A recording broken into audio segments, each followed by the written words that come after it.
살 때까지는 각자 자기 세대에 자기 구원을 받는 거예요.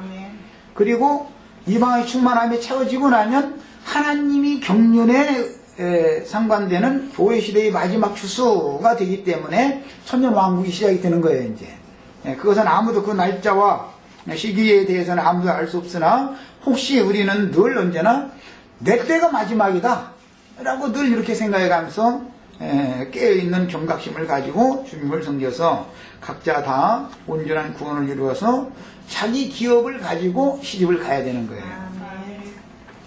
자, 그 다음에 심령이 새롭게 되는 구속을 받은 후로 혼의 구원을 이루는 과정은 정결한 처녀로서 온전한 사람으로 신부로 단장되는 것으로 상징하고 마음에 숨은 속사람을 단장하라고 표현을 했습니다.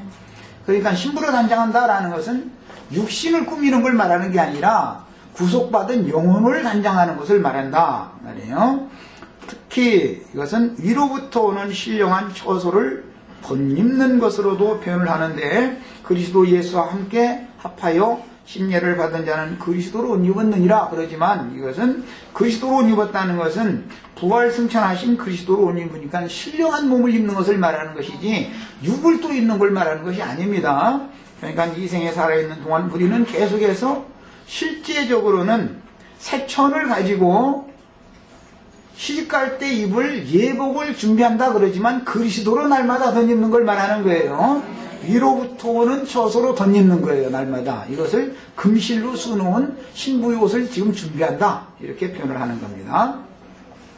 구약 백성들이 출애굽한 후에 광야 교회 생활을 마치고 약속의 기업인 가나안 땅에 들어갔을 때 여호수아의 사후에 갈렙은 그의 조카인 그나스의 아들 온니엘에게 자신의 딸을 주었는데 갈렙의 딸은 시집갈 때 그 아비에게 자신의 몫의 기업인 밭을 요구했고 그 밭은 윗셈과 아랫셈이 있어서 두 셈을 구했다. 이렇게 구약 성경에 나왔습니다. 그래서 갈렙이 그 딸 악사를 위하여 준 밭은 사실은 윗셈과 아랫셈이 그 기업이 되었다. 이것은 자기 몫의 분깃을 가지고 시집가는 것. 이것도 모하르라는 단어를 사용하지만 거기서는 빅물이라고 하지 않고 폐백, 빙폐라고 성경에서는 번역한다. 이미 말씀드렸어요. 사사기 1장 11절로 15절에도 나오지만 여호수아 15장에 나오는 말이죠. 여호수아 15장에 보면 지금 내가 소개해드린 이 말씀이 나옵니다. 자, 유대인의 기업인 윗셈, 또 윗셈, 아랫셈 얘기하니까 내가 이제 미국에서 이거 집결할 때, 그러니까 윗셈 하니까 저기 지역적으로 저 윗동네 셈 하나 있고, 또 저 아랫동네 셈 하나 있고, 그 두 셈 가졌다, 이제 이렇게 이해를 했다고 그랬는데, 그런 뜻이 아니고, 문자적인 단어, 그 아랫셈이라는 말은 기품의 셈이라는 뜻입니다. 깊은 셈. 윗셈이라는 것은 건수가 그러는 얕은 셈이라는 뜻이에요. 야, 그러니까, 물론, 지리적으로 볼 때 그 밭이 고지대가 있었고 저지대가 있었다. 그러니까 이제 뭐 고지대에 있는 셈도 취하고 저지대에 있는 셈도 자기 기업으로 취했다. 이제 그런 뜻이, 문자적으로는 그런 뜻이지만, 히브리어의 아랫셈이라고 할 때 그 아래라는 단어는 깊음이라는 뜻입니다. 깊은 셈이다. 그런 뜻이에요. 유대인의 기업은 윗셈, 즉 건수를 모은 우물로 상징이 되어지고 아랫셈, 기품의 우물이라는 뜻은 예수 그리스도의 성령이 운행하고 역사하는 교회의 모임, 셈이라는 건 교회 모임을 말하는 거예요. 사마리아 여자가 사마리아의 산당에 물길로 다닐 때 그 물샘으로 물길로 다녔죠. 그런 셈은 건수밖에 나오지 않는 윗셈으로 상징이 된다 이 말이에요. 윗셈, 건수만 나오는 거예요 거기에는. 그러니까 그 건수만 마시면 늘 또 목마르다는 거예요. 그러나 기품의 셈, 원천, 생수의 원천이 되시는 그리스도께서 주시는 그 물을 마셔야만 다시는 목마름이 없기 때문에 아랫샘 물을 마셔야 된다는 것이죠. 이것은 상징이다. 그래서 예루살렘 성전의 모임이나 사마리아 산당의 모임은 건수의 우물로 상징이 되어지고, 아랫샘이라고 번역한 기품의 샘은 주님을 만난 성도들이 원천의 샘인 참 지자들의 모임에서 거기에선 성령의 운행이 있단 말이에요. 그 성령을 받으면 다시는 목마르지 않는다고 그랬죠. 그래서 생수의 강이 넘쳐날 거다 그랬어요. 그래서 다시는 목마르지 아니하는 생수를 마시는 것에 대한 상징이니, 큰 성 바벨론에는 물샘은 샘입니다.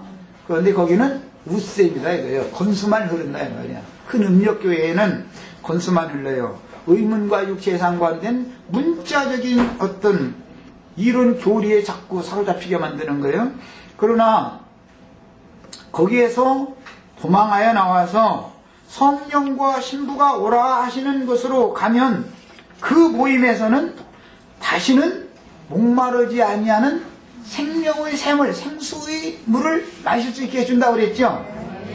성령과 신부가 오라 하시는 그곳에 오는 자는 값없이 생명수를 받으라 하더라.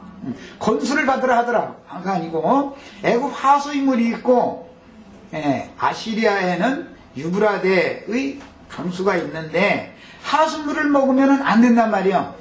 반드시 기품의 샘물을 마셔야 되는 거예요. 이게 상징입니다. 그런데 기품의 샘은 우물하고를 큰 돌로 덮어놓고 있기 때문에 반드시 그 큰 돌을 치우고 물을 길어주는 종선자를 만나야 되는 거죠. 이런 것에 대한 이해가 필요합니다.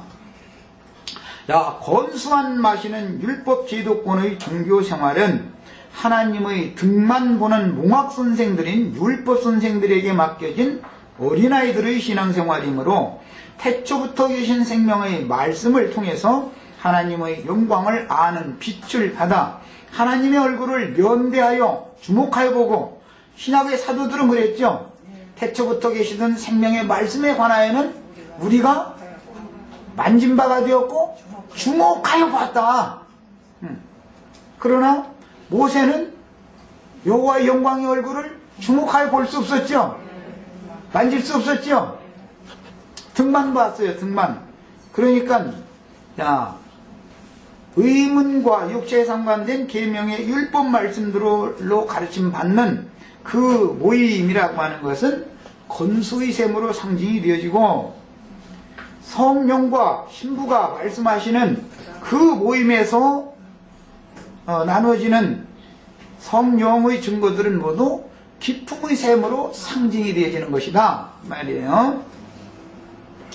자, 그래서 하나님의 얼굴을 면대하여 주목하여 보고 만진 참 제자들은 지혜와 계시의 영을 부음받은 증인들이기 때문에 그들이 성령과 신부가 함께 오라 하는 기품의 셈에서 생명수를 마시는 신앙생활을 해야만 그 영혼들이 충만한 누림과 만족을 누릴 수가 있게 되는 겁니다. 뭔가 궁금증이 싹 가셔버리는 거예요. 뭐 질문할 필요가 없어요.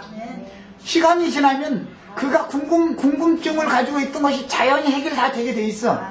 말씀이 다 열리게 돼 있기 때문에.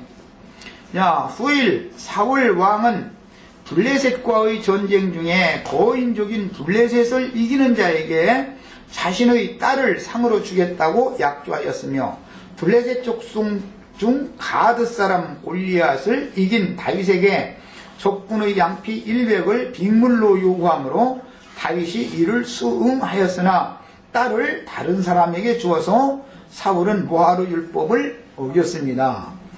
저를 사고, 오늘 본문에서 나를 위하여 저를 샀다 그랬는데, 이 산다라는 단어는